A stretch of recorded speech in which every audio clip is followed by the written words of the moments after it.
What is going on YouTube? Donnie with DER Reptiles here. And this is Wazzzzzz Wednesday. So on Wazzzzzz Wednesday, we're just going to talk about a few of my snakes, maybe in shed. A little bit about what I do when I go home. I know I've covered that in past vlogs, but this is just about what's going on today, and then I got an interesting next segment. So, as you guys know, I was supposed to ship out some snakes yesterday, but after finding out that there might be delays from the Memphis hub caused by the hurricane/tropical storm, I decided to hold off a week. So, if you have snakes coming from me, you will get them next week. Hopefully everything turns out okay with the hub and everything turns out okay there. That way we can get them out to you. But they are ready to go, and I got everything ready to go. Just waiting for that to take place. So the ones we have in shed right now, I know we have one in shed. That is the spinner male here. That's him. He's already been through the blue phase. He will be shedding in the next day or two. That's why there's so much condensation in his tub.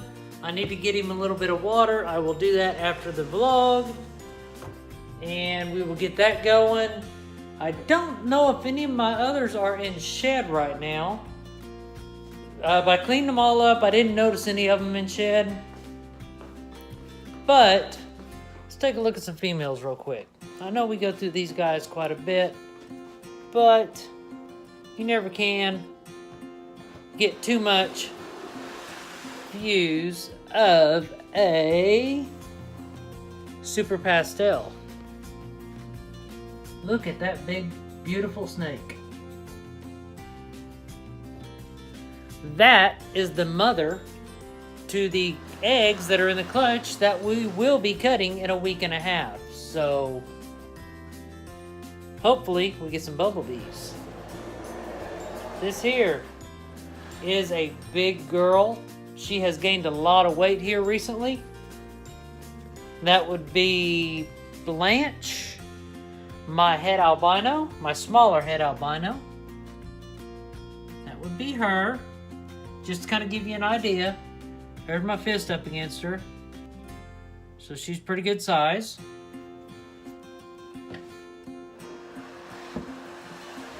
She's been eating like a beast. There for a while she was off feed, but now she's eating every time I throw food in, which is good. This here, I just cleaned your tubs, and you waited till now? You couldn't have done it earlier? These snakes do not know when to use the bathroom. That way, when I get home, I can clean them. This is the normal possible het pied, which I believe is going to prove out. And as you can tell, that white spot back here in that corner, that's a urate. So she has went pee since I've been home and cleaned. But the reason why I think she's going to prove out to be a het pied is because a couple of her babies has had the pied markers.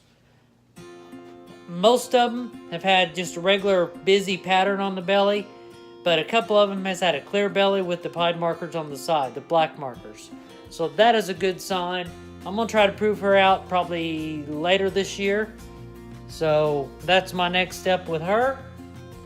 And that's going to be about it for What's Up Wednesday.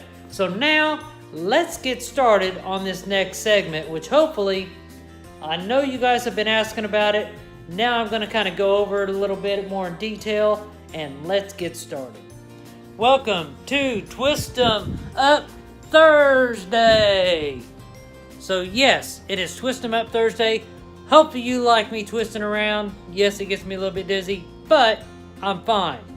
So, today I am going to be showing you how I built this. Well, not showing you how I do it, but I'm going to tell you what lengths of boards I use. That way you can build it yourself.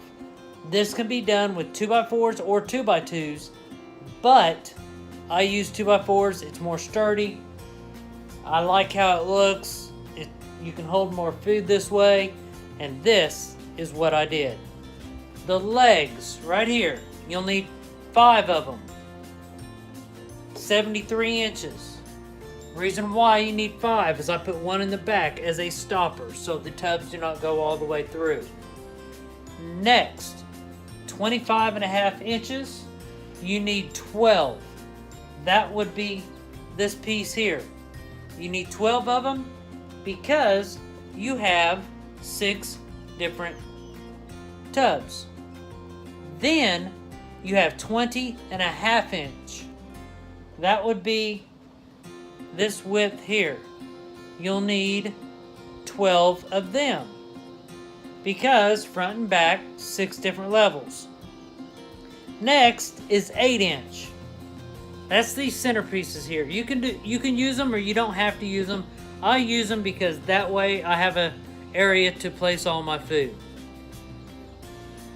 These rats never run out of food with this, and I put food in there once a week. Now, depending on how many rats I have here, as you can tell, I put food in this Sunday, and they kind of got one corner emptied out a little bit. But that's fine. They have enough, but I do check if they do need more, then I put more in there. But depending on how many rats are in there, that will depend on how fast you go through food. So, as we continue, 20 inches, you need 14. That would be these here. You need 14 of them because you have 6 tubs, so you'll need 12 for that. And on the top, you need 2 more. One for this side and one for this side. Then you have 23 3/4. That is these 2x4s that run across here to hold the buckets. You have to have 2 of those. Next, you'll have 17 5/8. That is these pieces here that go in between here to here, and that you need 6 of them. And then that is all the boards you're going to need to build this. Then you're going to have to go to Lowe's or Home Depot. I prefer Lowe's just because of how the tubs are, to get 6 of these.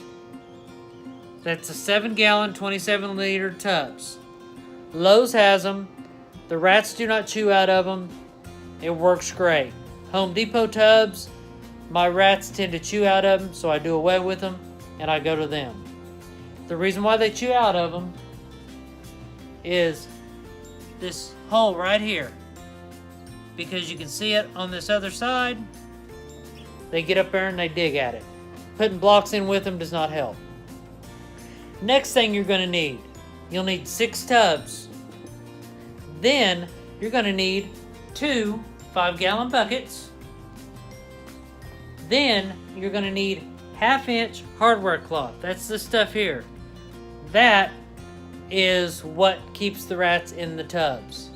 And then of course you're going to need to go to either Reptile Basics or somewhere like that. I got it at Reptile Basics. That's to get this line here. I use these little clips. You have to have little T-brackets. Then you'll have little nozzles here. Let me see if I can pull it out real quick. Be at a pain, so I'm not going to be able to do it right now. But anyway, they're little food or little water nozzles to where once they... Let me see if I can get it here. I don't have any rats in this one, so I should be able to get this one. Okay, here we go. It's this here. That way, when the rats need to drink, all they gotta do is do this and water comes out. And then you gotta get the clips. That will get you started. I also got a quick disconnect down here so I can drain the lines. And also that helps with if you want to just drain the lines and flush the system. Up here you'll notice I got a quick disconnect right there on the 5-gallon bucket. That way I just twist it, pull it off, that thing does not leak, and we're good to go.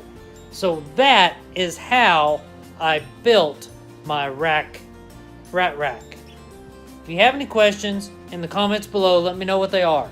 I will be glad to answer them. I think I spent right around $100 for all that.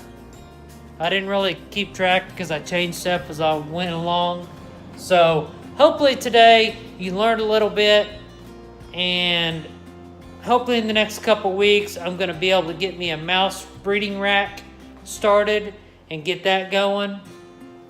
And I was asked, isn't it cheaper just to buy your mice? And my response to that was, well, mice are cheap, but it's cheaper to breed your own. And if I don't need them, I can get them up to a certain size, euthanize them, put them in the freezer, and use them as frozen and thawed later.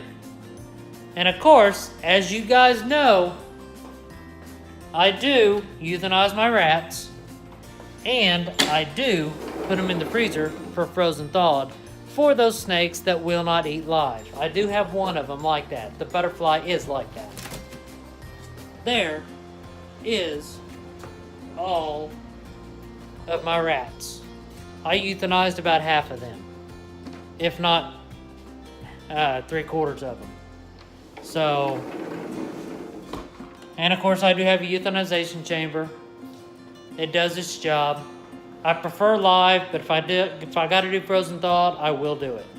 So that's going to be it for today. Thank you for watching. Get back to work. You never should have stopped work in the first place. You know who I'm talking about. You know who I'm talking to. Thank you guys for watching. Thanks for showing your support. And until next time, I will see you on my next vlog.